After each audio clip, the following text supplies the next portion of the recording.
Japan, a nation often praised for its unprecedented technological development and a giant economy, has a shadowed secret that is often overlooked. Beyond the shiny skyscrapers and futuristic innovations lies a dark reality known as the lost generation. This hidden aspect of Japanese society narrates a touching story about people who, in the pursuit of prosperity, have been disturbed and find themselves far from the usual routes to achievement of success.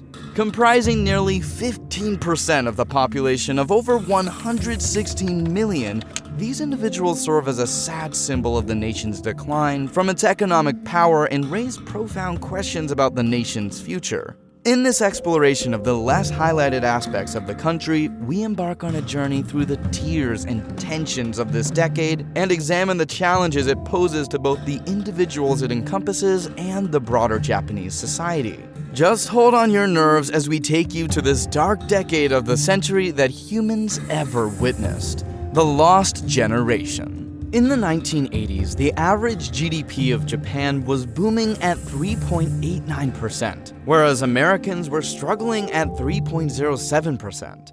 The country was on the urge to take the world by storm by their economy, but they didn't know what's seeking them from behind is an economic downturn. As the economists say, after every boom, there's always a trough in economy, which grew up naming Japanese lost decade, starting in the early 1990s, causing the world's vicious economy to fall down to 1.14% annually during the 1990s to 2003.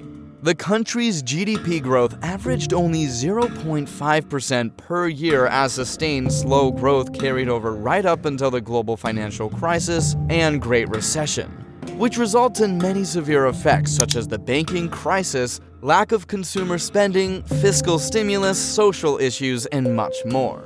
This generation in the country had a tough time because of an economic problem called the burst of the economic bubble in the early 1990s. This made it hard to find good jobs, especially for young people. They often ended up with not great jobs that didn't pay much. Going to school was expensive, which added to their money worries. There was also a lot of pressure to do well in their careers, which made them feel like they weren't good enough. All of this stress and uncertainty made them feel not so good, and they also didn't get married or have families when they wanted to. These challenges all connect to what its lost generation went through, a group of people who had a tough time achieving success. In September 1985, important financial leaders from big countries came together at the famous Plaza Hotel in New York City. They had a very important meeting called the Plaza Accord to deal with some tough money problems at the time. The United States, Japan, West Germany, France, and the United Kingdom all agreed to make the US dollar worth less, hoping it would help their economies, but they didn't realize how much this would affect the region. When the US dollar became less valuable, the Japanese yen got stronger very quickly. This made Japan stuff more expensive for other countries to buy. Since nations make a lot of money by selling things to other countries, this hurt their economy a lot, and they ended up in a tough economic time called a recession. The Japanese Nikkei stock index peaked in late 1989 at nearly 40,000. It then fell to below 8,000. 3 decades later, it finally got above 20,000. This seemed to be the main reason behind the recession, alongside with other aspects as well. The power of their economy can be determined with this. Emperor Hirohito's, who had been in charge since 1925, passed away in January 1989. People started asking what was his time as leader all about, and this made them wonder what was Japan really like during that time. During the 1980s, the country's economy was booming, and it seemed to have the answers to these questions. There was a joke going around Tokyo back then that said, "Why did we attack Hawaii in the past when we could have just bought it?" This joke kind of made people rethink the old emperor's role. Regardless of what he did or didn't do during World War II, he was the symbol of Japan's success in building a strong and peaceful economic empire. So in a way, he was there when the nation got things right the second time around. As the bubble of their economy and pride burst in the early 1990s, Japanese banks became the target of recession. These banks were lending money to small businesses and property projects, and the government kept on printing notes and made the cash easily available to everyone regardless of their credit worthiness. Then it started the beginning towards the end, resulting in an asset bubble burst. This caused big problems. The economy got worse, many companies went out of business, and the banks couldn't get their money back. Also, the value of land and stocks went down, making the banks even more broke. They were supposed to have a certain amount of money to be safe, but they didn't have enough. Then, in 1997, two big banks, Yamaichi Securities and Hokkaido Takushoku Bank, actually went out of business and got default, and people got really scared because it was something they were afraid might happen. All of this situation leads up to zombie companies, which refer to financially distressed firms that, despite their dire financial situations, managed to stay afloat. As the troubles became the fate of Japan, the consequences became inevitable. As the banks started to default, people got scared and started keeping their money instead of spending or investing it. They believed that by holding on to their money, they could get more for it later because they believed prices of things would go down. But this caused even a big problem. When everyone does this, it makes prices go down even more, and it becomes a never-ending cycle.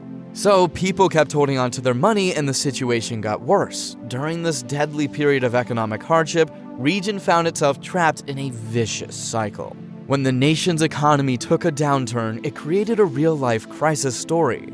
A whole generation of university graduates, known as the Lost Generation, faced immense challenges in securing employment due to widespread hiring freezes as Japanese corporations halted their graduate hiring, depriving an entire generation of their entry point into the workforce. The Lost Generation emerged, individuals who graduated during this period and struggled to secure jobs amid economic turmoil. Many of them had to settle for temporary jobs that didn't pay much, unlike the steady jobs their parents had. It's not about some 5 or 10 million, we're talking about 17 million people, which is like 15% of all the population in the country. Dealing with job struggles and enduring economic uncertainty, not knowing what's coming next. And just to add a twist to the plot, Japan's population is getting older, and its demographic issues started because of this generation's problems finding steady jobs. Many people in their best working years can't find good jobs, so they put off starting families, which also results in lower birth rate. This makes it even harder to support the growing number of older citizens in the country. To make things even more complicated, there was a troubling social phenomenon that emerged in Japan called hikikomori. It's when people, usually guys, decide to stay home for a super long time and avoid going out, even skipping school or work. They kind of disappear from regular life and might feel really anxious or sad. Hikikomori, numbering nearly 1 million, exhibits a society's failure to provide meaningful prospects for its youth. This not-so-great situation had a big impact on not just those people, but also the whole communities they were a part of. These isolated Japanese people often don't have good places to go for help. Even though mental health services have gotten a bit better in the region, they're still not great and can be costly. Moreover, not many people in the country like to talk to counselors about their feelings because it's seen as embarrassing. As a result, many of the country's recent violent crimes may have been caused by social unrest created by the employment ice age. For instance, the Joker attack on the 1st of November 2021 was committed by Kyoto Hattori, an unemployed man who was disconnected with society at large. Even the former Prime Minister Shinzo Abe's assassin, Tetsuya Yamagami, was a former member of nation's self-defense force who had difficulties finding a full-time job. Japan's historical achievements offer insightful lessons in fostering economic growth. Through extended contracts that promoted excellence in innovation and manufactured products and a stellar education system, the nation swiftly closed the gap with leading industrial nations. Nevertheless, discussions continue concerning its industrial policy, particularly considering its initial dependence on a largely planned economy after World War II. As we shine a light on the dark age of hidden struggles of the lost generation in the region, it becomes clear that this story is more than just a chapter in the nation's history. The lost generation may have faced setbacks, but their story is not yet complete, and the closing chapters are still being written as Japan confronts its past and embraces the potential for a brighter future. Are you one of the survivors of this event or any of the events that affect your life? Do let us know in the comments down below.